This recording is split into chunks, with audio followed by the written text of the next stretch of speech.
wide receiver. It's DJ Chark. DJ Chark. DJ. But now we have to. Is it DJ Chark? Do.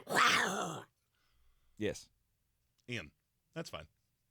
All right, I'm going to say something, and this is going to sound like I'm waffling, but the more I've thought about this, I still don't love the fact that you traded DJ Moore. Mm-hmm.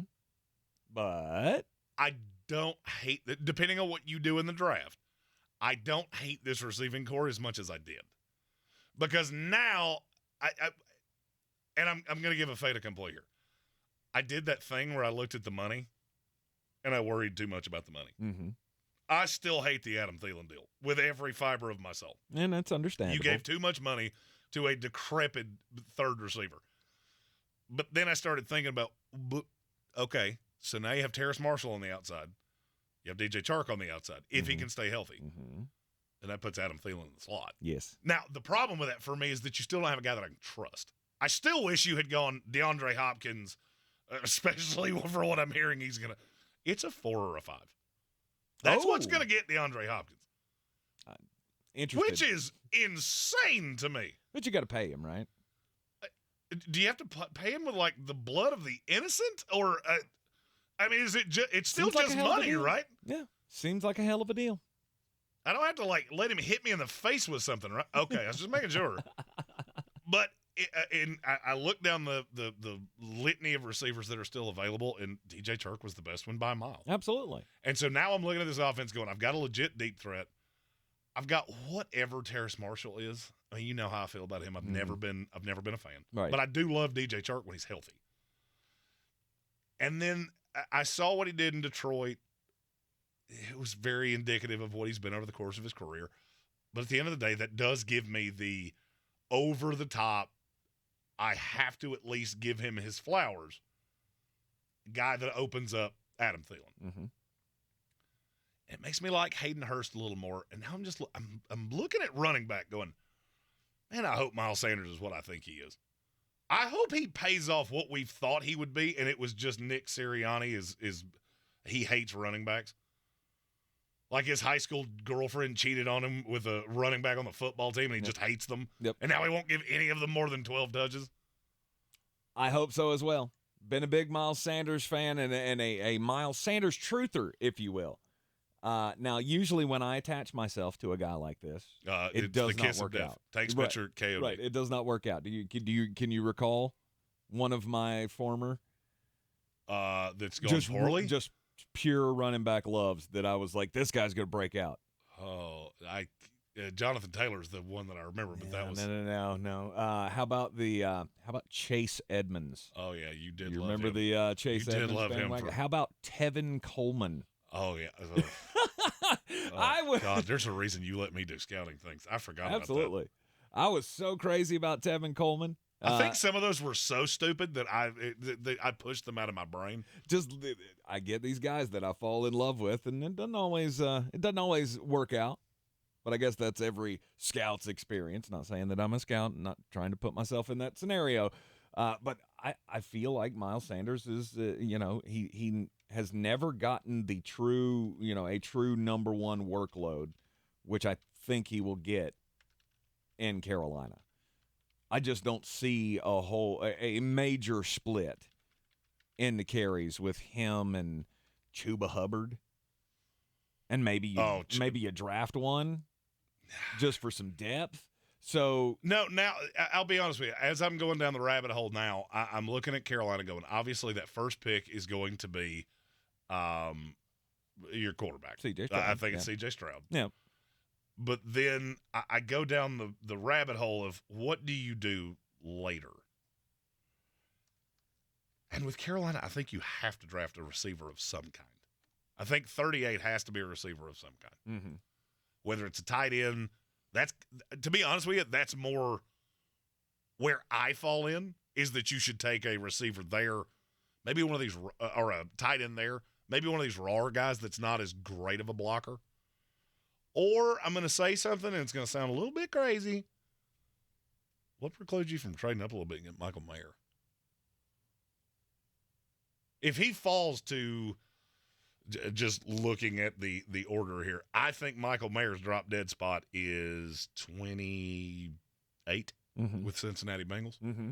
What does it cost to get you up into the back end of the first round? What would keep me from calling the Buffalo Bills and, hey, you need a bunch of stuff?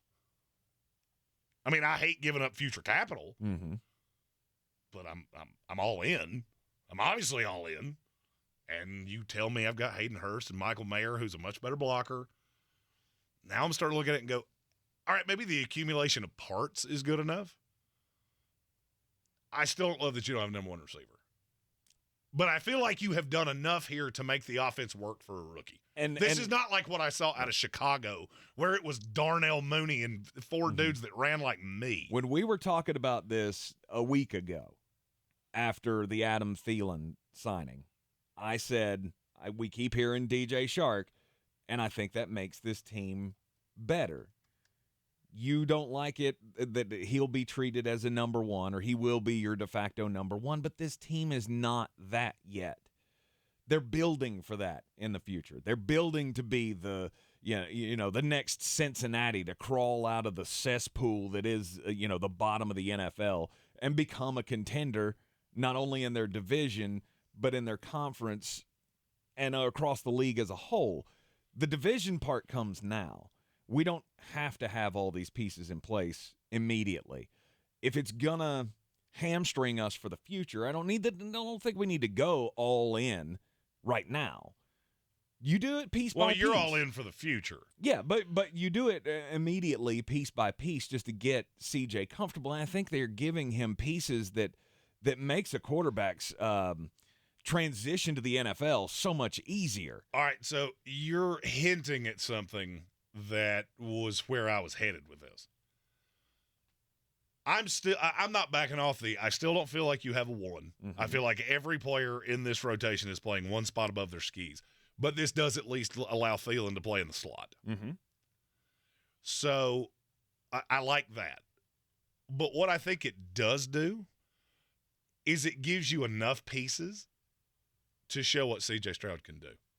To show he's the guy that you're trying to sell us on. I'll give you an example. We all felt Joe Burrow was going to be a dog when he came into the league. Yes. So he gets hurt that first year. He gets hit a billion times.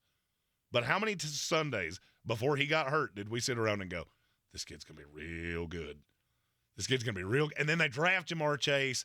They already had T. Higgins, and they already had Tyler Boyd. So they didn't have to go get a guy. But let's say C.J. Stroud comes out, plays 17 games. They either win the division or they come close. But we keep doing that thing where every Sunday we're looking at him going, he's going to be a dog. This kid's going to be a dog. Then next year when you have the DeAndre Hopkins or whoever is up next year and wants to move, then they look at it and go, that's a guy. That's a dog. Yep. You've given him enough to show that now. Yep. And I think I'm willing to admit when I'm wrong, and I think I was being a little short-sighted on that. Still don't love it. I'm not jumping into the deep end of the pool. And now I'm looking at it going, this is a combination of weapons, and Brian Haynes in the YouTube comments said, Shi Smith reminds him of Victor Cruz, and he thinks he takes a big jump this year. I've always loved Shi Smith. I think he's the future of the franchise in the slot. There's another thing that bothered me about Thielen is, okay, you're going hat on a hat. I'm not sure Shi Smith's not a better player right now than Adam Thielen. I mean, he might be, physically speaking, but obviously there are intangibles that he doesn't have, and who better to learn from there it is. than a guy like Adam Thielen, who is the consummate pro and was an all-pro level player in his heyday. He's still got some gas left in the tank. He is he's got sure hands, and that's exactly that's exactly one of the things that I'm sure Frank Reich looked at with this team when he came in and went, good God, look how many drops they had last year. Look at DJ Moore and Robbie Anderson and Chuba Hubbard and just the litany of drops that they had. Now they were worse the year before, but they were still pretty bad last year. Oh, without a doubt. So we went, so this guy we're paying a whole bunch of money who really don't trust him to catch the ball. Granted, his quarterback play hasn't been good. It's not all DJ's fault, but let's send him away. Let's recoup some draft capital from that, and let's give the next generation a fresh start. a fresh start that includes some savvy veterans in there to lead the way. I love Frank Reich. I mean, I get that he didn't have the greatest of tenures. People would have expected more in Indianapolis, but he never had a quarterback. But I think the way that they have built this coaching staff, one, is just going to make, two, the team so much better and so much more prepared to take over this division, as we said was going to happen when Tom Brady left Tampa Bay. Look, we're affiliates of this Carolina Panther team, and I'm not going to lie to you. I'm looking at it top to bottom going, the coaching staff's much better, the roster's much better. Maybe you just need another weapon. And if that's how you feel, top 13 wide receivers is coming your way after the bangers. That's right.